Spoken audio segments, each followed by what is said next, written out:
You may remember, Sir, Honorable Prime Minister, speaking from the Red Fort, had very clearly called for change in the mindset that is so required. He spoke about the Panch Pran, and one of the things that he had highlighted was get over the colonial mindset. So in keeping with that, I recall our senior member, Arun Singh Ji, also spoke about the number of laws that have been changed, number of regulations which have been simplified, and that helps in ease of doing business. But keeping in line with the Honorable Prime Minister's advice that all the colonial laws which were written for the subjects of the Queen or the King will have to now be changed so that we give ourselves a citizen-centric facilitating act rather than one for the subjects of a royalty or the imperial force. So in that light, when we looked at the Bankers' Books Evidence Bill, it is 1891 of origin. So also the way in which it had included instruments related to banking which were relevant for that period, which were largely paper-based. Whereas India has shown exemplary speed in digitizing its economy. So the instruments with which you are able to do your banking activities, your financial transactions, have all now become so phone-driven. Each customer or each bank business holder is in a position to do everything that they want to do with a simple button pressing in the phone itself. So the related aspects of doing business through a bank, commercial operations, also will have to catch up with that kind of a digitization in the financial inclusion area, financial sector. Therefore, the Bankers' Books Evidence Act in 1891, which was a legislation which was paper-based, as I said, and everything depended on certified copies of bank records as evidence in legal proceedings. So if somebody had a problem transacting money from one account to another and there was a legal dispute, the bank is not a party, but even then the bankers are called to appear before the court. Or the bankers are asked to appear before the court with papers of the original transaction and so on, which also has a problem of privacy. However, at that time in 1891, this was used for legal proceedings also.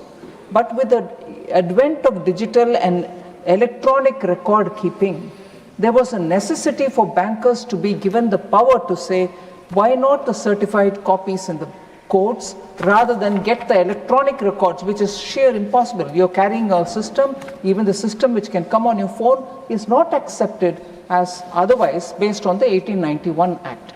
Therefore, the Bankers' Book Evidence Act 2026, Evidence Bill 2026 is being brought before this House. We seek to repeal and replace the Bankers' Book Evidence Act of 1891. Just for a moment, sir, to say, is this allowed by law? Yes, it is allowed by law, because entry 45 in the Union list, which is the list 1 of the 7th schedule to the Constitution, empowers the Parliament to repeal and re-enact an act. We are invoking that and repealing the 1891 Act and bringing in the Bankers' Books Evidence Bill of 2026, which will replace the repealed 1891 Act. So the bill, among various other things that it wants to do, provides for a technology-neutral legal framework for bankers' books. It recognizes electronic and digital banking records. It standardizes the certification process, facilitates the admissibility of electronic banking records. It permits authentication through manual, digital, and electronic signatures. It also, therefore, strengthens the statutory protection available to the bank officers where the bank is not a party to the proceedings by requiring the court to record the existence of a special clause, which is the feature in this new one. It suggests to the court to record the existence of a special clause before summoning them, or invoke a cause which is specialized for summoning them, empowers the central government to extend the applicability of the Act to specified financial sector entities, and also aligns the law with the contemporary banking practices. Sir, this particular Act has about 16 clauses which provides for several specific provisions, all of which will allow for the digital records to be in the form of a certified copy, which can be admitted in the court of law. I highlight a few things. Explicit legal recognition is going to be provided if this House passes this passes this bill as an act. So explicit legal recognition of electronic records. So this particular clause provides that electronic or digital records of bankers' books shall be admissible, it shall be valid and legally enforceable as evidence, subject to the conditions specified under the Act. So clauses 6 and 7 relate to that. Expanded definition of bankers' books is being brought in now. It expands the definition of bankers' books to include records maintained in written or physical form, or stored in electronic or digital form, or otherwise, either on-site or at off-site or virtual or cloud location, including backup or disaster recovery site. So that is the clause 2(1)(b) which we are bringing in now. Conditions for admissibility of electronic or digital records. This Act will prescribe, once passed, the conditions to be satisfied for the admissibility, validity, enforceability of electronic and digital records of bankers' books as evidence, with an enabling provision for the central government to notify such other conditions. Standardized certificates can also be prescribed. So this Act prescribes separate certificate formats for certified copies of bankers' books maintained in written or physical form, or in electronic or digital form, as specified in the first schedule and the second schedule respectively. So again, the central government may by notification modify the certificates and specify in the rules. This is clause 3 and clause 12 read with the first schedule and the second schedule of the Act, sir. So this Act also will define the expression special cause, which I mentioned when I opened up the remarks. The special cause will be a part of this bill if passed as an Act. It will give the basis for summoning a bank officer to produce bankers' books or appear as a witness in legal proceedings to which the bank is not a party. There can be a case where two people are fighting, commercial case, the bank is not even a party. Today they are all being asked to come and stand before the court, which is their duty, they will do it.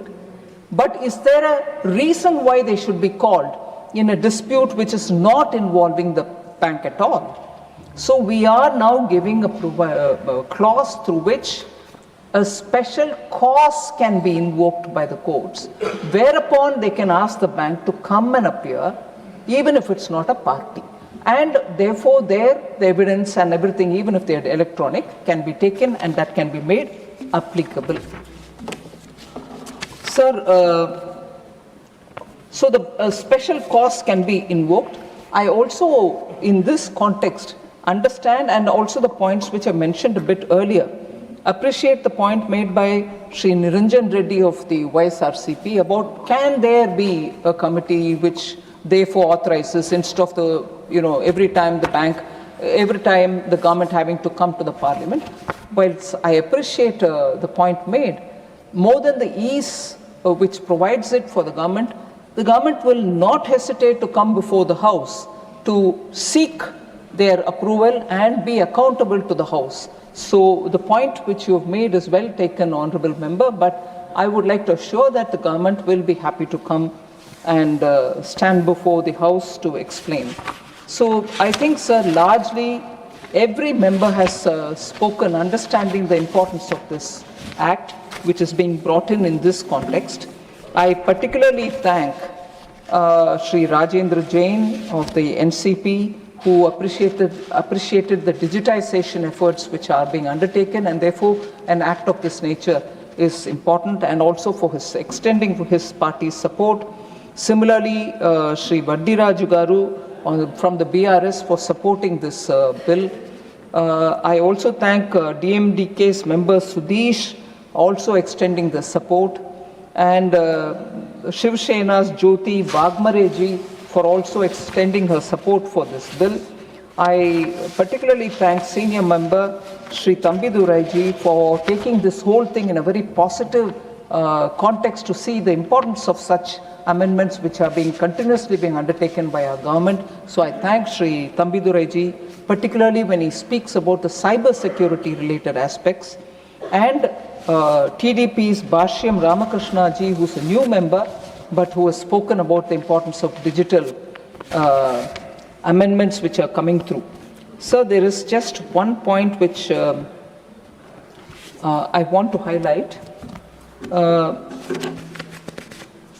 Member Dhanapal of AIADMK seeks clarification on clause 4 to extend the provision to other financial sector entities. So the banking and financial sector has evolved significantly in this country over the past few decades, with the emergence of NBFCs, payment aggregators, fintech companies and other service providers having a pan-India presence. These entities perform an important role, sir, in fulfilling the banking and financial needs of the common people. So it is therefore necessary that whenever and wherever required, they are provided a similar evidential framework. This, therefore, clause 4 enables the central government to act and to extend the act to other regulated financial entities through notification, ensuring that uniform evidentiary framework across all the financial sector is available. So Sri Manas Ranjan ji from BJD also spoke of data security, privacy to be given highest priority, also spoke about authenticity of electronic records for courts, and that we should strengthen public confidence. So the bill permits banking records to be produced either in physical or electronic form, as the case may be. So that is already being enabled through this new bill which is coming. The bill actually strengthens public confidence by providing a clear, secure and transparent legal framework for the use of banking records in legal proceedings, while fully safeguarding the privacy and the confidentiality of customers.